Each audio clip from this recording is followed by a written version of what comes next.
Hello and welcome. My name is Chris. It's good to see you here. Recently, I went on a meditation retreat, and after I returned home from that, I stumbled across a video on YouTube about Patanjali's Yoga Sutras. And I'm going to talk about that video. Well, I'm going to talk about Patanjali a little bit and a little bit about that video, and I'm going to show you a little bit of that video. And of course, the link to that video is in the description below. But years ago, even way before I started meditating, not way before, but before I started meditating, I somehow found a copy of Patanjali's Yoga Sutras, and I read it, and I was so inspired by it that's what basically inspired me to find a real meditation practice with a real teacher and really move forward with meditation. Patanjali's teachings it's basically an 8-step path, and we're not going to go over all that today because that's just too much. Patanjali lived somewhere between the time of 300 BC and 300 AD. So they don't actually know exactly when he lived, but he lived and he wrote his Yoga Sutras, which was a spiritual practice to achieve self-realization or, oneness with God, right? Something like that. One of the things I really like about not only Patanjali's Yoga Sutras, but also Eastern religions in general, specifically Hinduism, is it seems to be, it doesn't seem to be all about like religion and just dogmatic belief, but there are major elements of like self-help and self-knowledge and sort of learning about yourself. And, you could see my phone. Yeah, I got my notes. So that's one thing I really liked about Eastern religions in general, is that there's gods and deities and stuff like that, but there's also a big focus on understanding yourself. You'll know what I mean when we go to the video. So let's do that. Let's go to the video. So this is, again, I'm going to link this below, but let's check out a little bit of it.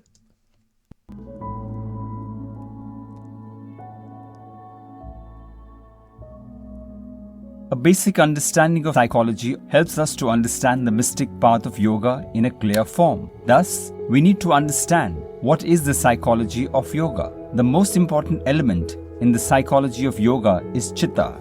Chitta means the 3 internal organs as described in the Sankhya philosophy: buddhi or intellect, ahamkar or ego, and manasa or mind. So you see how they distinguish between the intellect, the ego, and the mind. It's not just all one thing, right? And so I really like that. One thing I realized on my retreat was I do like to get knowledge about these things, about teachings and methods and stuff like that. Whereas some people, they don't think they need the knowledge, and really in the end you don't need the knowledge. It's just you need to somehow unite with the divine and be completely realized. Some people do that through their feelings and through other methods. So there's no one method, and knowledge is one way to sort of seek the divine. But one problem with using knowledge to seek the divine is a lot of times you can get caught up with that knowledge that you miss the big picture, right? Like, even if I study all the ancient religions in the world and I know everything better than anyone, does that mean I'm a realized human being? No. So, and are there individuals who don't have much knowledge at all, but yet have become realized? Yes. So just want to point that out. The first modification of the Prakriti, in which Sattva Guna dominates Rajas and Tamas. It is material by nature. but due to nearness or closeness with. Okay, see this, he's using a lot of words that you probably don't know, and half these words I guess I know what each word means, but I don't know a lot about it. And maybe this is enough. Let's watch a little more. I just want to give you a taste of this, because one of the benefits of learning about this stuff is that it keeps your mind focused on it, right? Instead of going and wasting your energy on frivolous activities, you can sort of, if it's fun and interesting for you to study this stuff, then that's a way to sort of keep focused on it, right? Let's watch a little more. It acquires consciousness. But when it relates to an object, it assumes the form of that object. This form is called vritti, or modification. Due to the modifications of chitta, the self knows the worldly objects. No real or actual modification occurred in the self. But due to the reflections of the Purusha in the modifications of chitta, there is an appearance of change found in it. Just as the moon appears as moving in the river, and the waves of the river appear as luminous, similarly, Purusha appears as undergoing modification, and chitta appears as conscious due to Purusha's reflection in it. When the knowledge of an object is attained, the self ceases to exist from the modification of chitta. And I will, okay, so that's, we don't have to watch anymore, but I do want to say that a lot of this spiritual teaching is about diminishing the ego, right? Because, someone asked my guru at one point, what is the one thing standing in the way of spiritual progress? And the answer is ego. So understanding the ego more deeply can help, but again, like I said before, there's more than one way to achieve self-realization. But so for me, for my approach to it, like I like having a little bit of knowledge, and I just have to be careful that I don't become overly proud of my knowledge or something like that, right? I have to,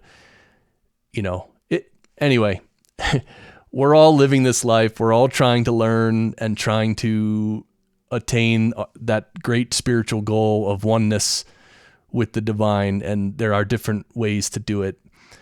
So, all right, well, this is going to be a very weird transition, but it has to do with knowledge, but I just wanted to show you a video. This doesn't even feel right. In fact, I'm not going to do it. I'm not going to do it. It doesn't feel right. We just talked about something very spiritual, and I was going to show you a very sort of goofy, funny video. It just doesn't fit. So, all right, well, that's it. So again, the full video that I showed you here, I only showed you a little bit of it. In the description, there's a link to the full video. I watched it like 5 or 6 times, especially that middle part. Because, if you really want to understand it, you have to watch it a bunch of times, especially if you're a Western person who doesn't know all these Eastern terms. So that's it. So thank you for watching. I hope this was helpful. And I just wanted to also mention that we do 2 meditation live streams each week. You can see on Sunday and on Sunday mornings and on Thursday evenings. More information will be in the description. And of course, my school, which is Podcast Engineering School. If you know any folks who want to learn how to produce podcasts professionally and earn a great living from home, that's the website where they should go to. So thank you. I appreciate you being here, and let me know in the comments what you think, and if you have questions, and just say hi. Okay, we'll see you. Bye.